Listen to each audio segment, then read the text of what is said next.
but I will not be voting for this bill this morning. Can I have Mother of the House Diane Abbott? I should like to congratulate the members of Stoke for bringing forward this bill, which has been the occasion of a very important national conversation. But I would recall to the House that in 1969, Parliament voted to abolish the death penalty for murder. Public opinion was actually against this, but MPs believed on a point of principle that the state should not be involved in taking a life. It was a good principle in 1969, and it remains a good principle today. I am not against legalising assisted dying in any circumstance, but I have many reservations about this bill, and in particular, I do not believe that the safeguards are sufficient. They are supposed to be the strongest in the world because of the involvement of a High Court judge. But the divisional courts have said the intervention of a court would simply interpose an expensive and time-consuming forensic procedure. And Sir James Munby, the former president of the Family Division of the High Court, has said recently, only those who believe implicitly in judicial omniscience and infallibility, and he adds that he does not, can possibly have any confidence in the efficacy of what is proposed. Is the judge supposed to second-guess doctors? Will the judge make a decision on the basis of paperwork? Or will there be a hearing in open court? And where will be the capacity in the criminal justice system to deal with all this? So far from being a genuine safeguard, the involvement of a judge could just be a rubber stamp. Well, my learned friend Gray. Yes. In more than 2/3 of our care proceedings involving the most vulnerable children in our society, they cannot complete those care proceedings within 6 months. Yeah.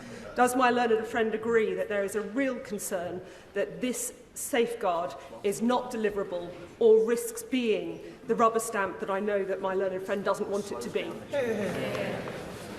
I entirely agree with my honourable friend. Robust safeguards for the sick and dying are absolutely vital to protect them from predatory relatives, to protect them from the state, but above all, to protect them from themselves. There will be those who say to themselves they don't want to be a burden. And I can imagine myself saying that in particular circumstances. Others will worry that assets they'd hoped to leave for their grandchildren are being eroded by the cost of care.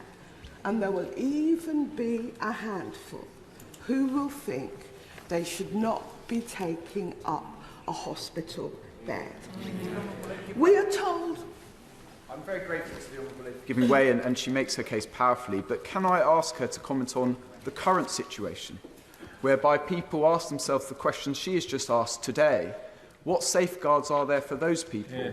What inquiry is made before those people pass away and often take the most drastic and horrific action to do so? But if this House passes this legislation, the issues that I have raised will become even more foremost in people's minds. We are told that there is no evidence of coercion in jurisdictions where assisted suicide is possible. But people do not generally write letters to sick relatives urging them to consider assisted suicide, and then put the letter on file. And coercion in the family context can be about not what you say, but about what you don't say. The long, meaningful pause. Yes, of course. Giving way. As a medical professional and surrounded by even more senior medical professionals, we can all say we all miss things when there's tangibles in front of us. The shadow on x-rays, the markers on blood tests. We miss things as professionals when we can actually see them. What evidence will we have, or what security will we have of picking up things that we can't see, like coercion? That is the point. Coercion is something that you will have no material evidence of and that you cannot see. People keep saying that this bill can't be amended. Of course, any future government could bring in new clauses. And we can see what happened in Canada, which introduced assisted dying in 2016 for adults with terminal illnesses. In 2021, it was extended to people with no terminal illness and the disabled. And in March 2027, anyone with a serious mental health problem will also be eligible. The House should remember that no single organisation representing the disabled supports this bill. Would the Honourable Lady give me?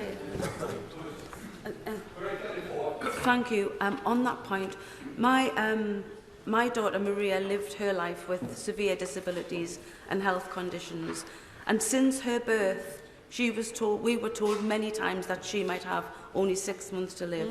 She lived for 27 years. Crucially, Maria was non-verbal.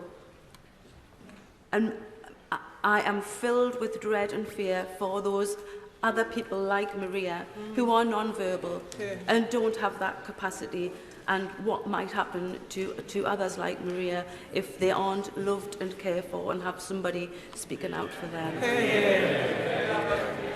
I have heard so many stories like that. This arbitrary cut-off of 6 months, it doesn't necessarily meet with the reality of sick people. Right Honourable Lady for giving way, and I think the case of Maria and others is one that should give us all pause. But does the Right Honourable Lady agree with me? 2/3 of the Cabinet, apparently in principle, support this measure. We should reject it today, but we should as a House commit not to go another 10 years of ignoring this topic, but to come forward in a considered way and ensure that it is looked at properly, and we do everything possible to have a system which is more robust, more caring, and ensures good outcomes for people like Maria. It does say that we must try and keep to the time limit. Diana. I agree with the Honourable Gentleman, and as I said right at the beginning, I am not against assisted dying in any circumstances. If this bill passes, we will have the NHS as a fully funded 100% suicide service, but palliative care will only be funded at 30% at best. The former member for Dunfermline East, Gordon Brown, has said recently, we need to show we can do better at assisted living before deciding whether to legislate on ways to die. I represent very many vulnerable people in marginalised communities. I cannot vote for a bill where I have doubts about whether they will be protected. We can come back, we can have a commission, we can craft a better bill, but I will not be voting for this bill this morning.